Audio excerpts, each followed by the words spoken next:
Ce serait mieux. Bon, bonjour à tous et à toutes. Alors, je vais vite fait prendre ma casquette de vice-présidente du CPA. On a beaucoup parlé de recyclage, on a beaucoup parlé de ce que devenait le plastique, on a beaucoup parlé du raffut, etc. Je voudrais quand même rappeler que le but du CPA à la base, c'est promouvoir la plasturgie, les produits plastiques dans l'agriculture. Il ne faut pas l'oublier. Donc, le recyclage en fait partie, mais pas que. Donc, dans ma présentation, ma société, bon là je change de casquette, je reprends ma société de propriétaire et gérante de la société Cantagri. Donc nous sommes le premier maillon à partir duquel vous allez partir pour arriver au banc. C'est-à-dire, on distribue tout ce qui est structure et filet par agrèle, et pas que. On s'inscrit complètement dans le cadre d'une agriculture écologiquement intensive, dans le sens où nos produits sont destinés à la base et depuis des années, et sans même qu'on sache que nous étions acteurs de cette écologie intensive, on va dire, notre but est de protéger les cultures. Voilà. Hors produits phyto et chimiques. Donc je vais vous montrer un petit peu ce qu'on fait. Voilà. Donc on commence par des structures de palissage. Donc nous en fait dans l'entreprise on ne distribue pas que les filets, on fait toutes sortes de types de protection. Donc on part en fait d'un sol nu et on finit, hormis les plans, on fournit tout ce qu'il va y avoir en termes de protection et de palissage. Or la seule chose qu'on ne va pas fournir c'est les plans. Donc là, c'est un exemple de palissage qui est fait pour supporter de la bâche. On fait toutes sortes de systèmes par agrèle. Donc ici, on est tout à fait dans la démarche du trio gagnant, en l'occurrence du duo gagnant, puisqu'on est à la fois fabricant, distributeur et en contact direct avec les producteurs. Et au fil des années, on a adapté des systèmes qui visaient à éviter d'avoir trop de consommables, donc trop de déchets, notamment dans les systèmes par agrèle filets croisés que vous avez ici, où on recroise normalement des sangs d'eau. On est parti sur des systèmes de ressort qui sont relativement nouveaux, puisque ça fait à peu près 6 ans qu'ils sont au point. Ça avait été tenté il y a quelques années, mais ça ne fonctionnait pas dans la formule qui avait été choisie. Donc nous, on est vraiment à l'écoute de nos clients, des producteurs, et lorsqu'ils nous demandent des innovations, souvent les innovations que nous on propose, en fait, elles viennent à la base, non pas de nous du tout, même si j'ai tendance à m'en attribuer le mérite, quand même, mais en fait, elles viennent des producteurs directement. Ça, c'est tout à fait un exemple de construction qui a été faite à la demande des producteurs. Voilà. Au lieu des sangs d'eau, on a utilisé des ressorts qui sont récupérables, pérennes, et qui vont durer la durée de vie du verger, voire plus, qui en plus sont en métal galva, donc peuvent être récupérés à la fin de leur vie. Voilà. Ensuite, bon là je vous montre pour exemple ce qui existe. Donc on va couvrir tout type de culture. Donc on est vraiment dans des systèmes qui sont adaptables à n'importe quelle culture, puisque la culture en France, l'agriculture a évolué. On avait des cultures de base, notamment dans le sud-ouest par exemple, on avait beaucoup de pêche, on n'en a plus. Par contre, on avait moins de pommes, on en a énormément. Ici, vous voyez, c'est sûr de la vigne en l'occurrence, du raisin de table. On a adapté nos systèmes aux nouvelles formes de culture, donc encore une fois, on est vraiment dans le système d'un échange entre les producteurs et leur volonté et ce qu'on va leur proposer qui correspond à leurs attentes et aux nouvelles formes de culture. Donc ça, ce sont des nouvelles formes de culture de vigne qui économisent la main-d'œuvre, puisqu'au lieu d'avoir un palissage vigne classique, dont vous connaissez peut-être pas, je vous parle peut-être chinois, mais un palissage vigne classique, vous avez des fils de fer de partout. Dans cette forme-là, vous avez des T en métal, un petit peu comme le kiwi, et du coup, on est obligé d'adapter la protection. Alors, cette protection est anti-grêle, mais également, elle fait effet de brise-vent, il ne faut pas l'oublier, anti-insectes, anti-oiseaux, selon le filet qu'on va choisir. Donc on est vraiment dans une protection globale.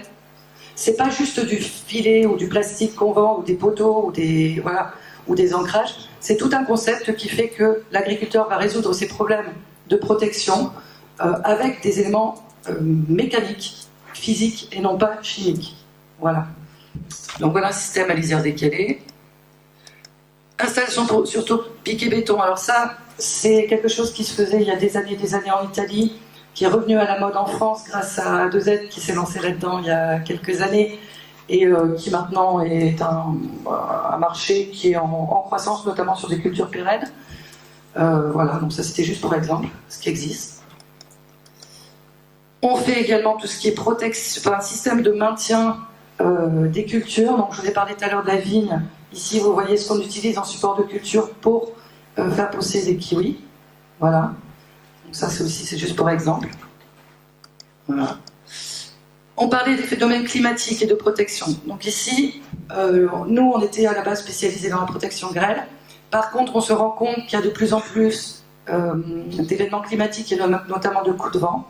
Et dans des régions comme celle-ci, qui est la région des Landes, en l'occurrence, de l'Adour, la problématique n'est pas la grêle, mais le vent.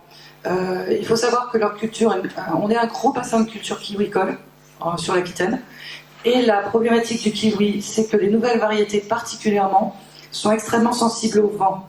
C'est-à-dire que lorsque le kiwi est très jeune et qu'il y a du vent, le bois des branches des cannes de kiwi frotte sur le fruit et le fruit après est inexploitable, il ne peut pas être récolté. Donc on a répondu à ces problématiques en faisant des installations complètes brise-vent ou des brise-vent sur bordure comme cela. Et ici un brise-vent incliné, et hier j'ai entendu quelqu'un qui disait qu'il y avait eu des études de perméabilité, etc. sur les filets d'élevage. Ça a été exactement la même chose pour l'arboriculture. Donc ce qui est valable pour une filière est valable également pour l'autre. C'est intéressant parce que du coup, on a à peu près les mêmes problématiques, même si nos métiers de base ne sont pas tout à fait les mêmes. Donc on répond vraiment, encore une fois, avec des éléments physiques à une problématique, sachant que le vent, de toute façon, en chimie, on ne voit pas comment l'éviter. Je ne vois pas comment il n'existe rien. Donc on apporte des solutions vraiment de protection et de pérennisation des exploitations agricoles. Sur un kiwi G3, les nouvelles variétés jaunes, si on n'a pas de protection brise-vent par grêle, c'est juste pas viable. Voilà. Et c'est des plantations qui coûtent à peu près 40 000 € hectare, rien que la plantation. Donc laisser 40 000 € hectare partir à la poubelle, c'est un petit peu dommage. Donc notre rôle, en tant que fabricant et conseil, c'est de trouver des solutions adaptées à chaque cas. Donc ça, c'est un cas particulier où le verger est très long, donc on est obligé d'avoir une portée de brise-vent très longue.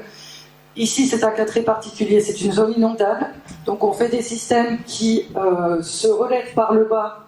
Cette partie est détachable, et d'ailleurs l'année après la mise en place de ce brise-vent, ça a été complètement inondé. Ce brise-vent est même passé à la télé, d'ailleurs, j'en suis très fière. Et cette partie est détachable de manière à répondre à leurs problèmes personnels, oui, vraiment aux problèmes de l'exploitation. Voilà. Donc, encore une fois, on s'inscrit dans le trio, enfin le duo en l'occurrence, producteurs et fabricants et conseils pour répondre au mieux aux besoins des agriculteurs. Voilà. Donc ça, c'est les brise-vents. Alors, on parlait d'environnement. On dit que le plastique est extrêmement mal vu, notamment par les populations urbaines. Ah, il y a du plastique partout, c'est moche, gna gna gna gna. Ceci étant dit, on a un très gros marché sur le brise-vue en ville. Alors, ça me fait un peu rigoler quand j'entends les citadins dire « Oh, la campagne, il y a plastique partout, c'est pourri ». Et à côté de ça, ils entourent leur jardin avec du plastique. Sauf qu'ils ne le savent pas nécessairement. Donc c'est ça qui me fait beaucoup rire. Donc on a un marché urbain, parce que sur nos produits, on a un marché qui est 90% professionnel, mais on travaille aussi avec des villes, avec des particuliers, et notamment sur des produits qui sont les brise-vue. Alors, on a parlé beaucoup de recyclage, ces produits-là ne sont pas encore recyclés. La quantité est tellement faible que ça vaut. C'est pas tellement, je pense, pour le moment d'actualité de se pencher sur cette question. C'est une filière qui est vraiment ridicule. Mais je tenais à vous le montrer en exemple, pour vous dire la prochaine fois que quelqu'un vous dit « Ouais, le plastique c'est dégueulasse », dites-leur comment t'as protégé ton jardin. Voilà. Et s'il a du brise-vue, voilà. Je ne dis pas la suite, ça arrive, mais bon. Voilà. On répond également à des problématiques sur de l'ombrage. Non pas en film de serre, mais en filet d'ombrage. Certaines cultures, et je travaille aussi à l'Expo, on travaille en national, juste pour info. Ma société est basée ici à Granges-sur-Lot. Je travaille en distribution sur toute la France, en direct moi sur le sud-ouest, mais en distribution sur toute la France. J'ai également des distributeurs qui travaillent sur les dom-toms, sur l'Italie, sur l'Espagne et sur l'Allemagne. Voilà. Donc j'ai des projets qui sont faits un petit peu partout. En l'occurrence, ça c'est en Martinique. Ce sont des ombrières, parce que là-bas le problème n'est ni la grêle ni le vent, mais les coups de soleil. Et donc on a fait des systèmes qui sont conçus pour rester en place toute l'année et protéger les cultures du soleil. C'est également en place sur des cultures de chrysanthèmes. Vous en verrez du filet noir sur chrysanthème en France, parce que c'est des cultures qu'on laisse en pot en plein soleil. Et dans nos régions, on a des très belles arrière-saisons, comme vous pouvez le constater d'ailleurs. Et de fait, on a besoin de protéger les plantes du soleil pour pas qu'elles flétrissent. Voilà. Donc les ombrières, encore un type d'utilisation de plastique. Bon, après, pour la petite histoire, nous faisons également de la protection anti-gel, donc avec des systèmes de tours anti-gel. Alors ça, par contre, c'est beaucoup moins écolo parce que ça tourne au fioul ou au gaz naturel. Mais bon, c'est une autre activité de l'entreprise. Pardon ? Non, ça n'intéresse pas. Bon. Et donc voilà, c'était juste pour montrer qu'on est vraiment dans la protection de la culture en général, quelle qu'elle soit, principalement arboricole. Mais on a également mis des tours antigènes en Espagne sur des raisins de cuve, sur la région de la Rioja. Il y en a, je pense que Blanca a dû en voir. Sur des grandes exploitations viticoles. C'est des systèmes qui sont moins coûteux et moins polluants quand même. Il faut savoir que les chaufferettes qu'on utilise, qui sont de la paraffine, sont extrêmement polluantes. Et c'est un système qui vient des États-Unis et qui est une alternative à de l'antigène classique. Bon, c'était juste pour dire que on faisait aussi de la protection climatique. Et voilà le gros sujet dont on a parlé hier avec le CTIFL pour ceux qui étaient là, les bâches anti-pluie. Donc là, on est en plein développement sur ce produit qui existe cependant depuis que j'ai commencé en Paragrève, c'est dans les années 90, puisqu'à l'époque, comme c'est le cas sur la photo, la question se posait de protéger les cerises précoces contre l'éclatement dû à la pluie.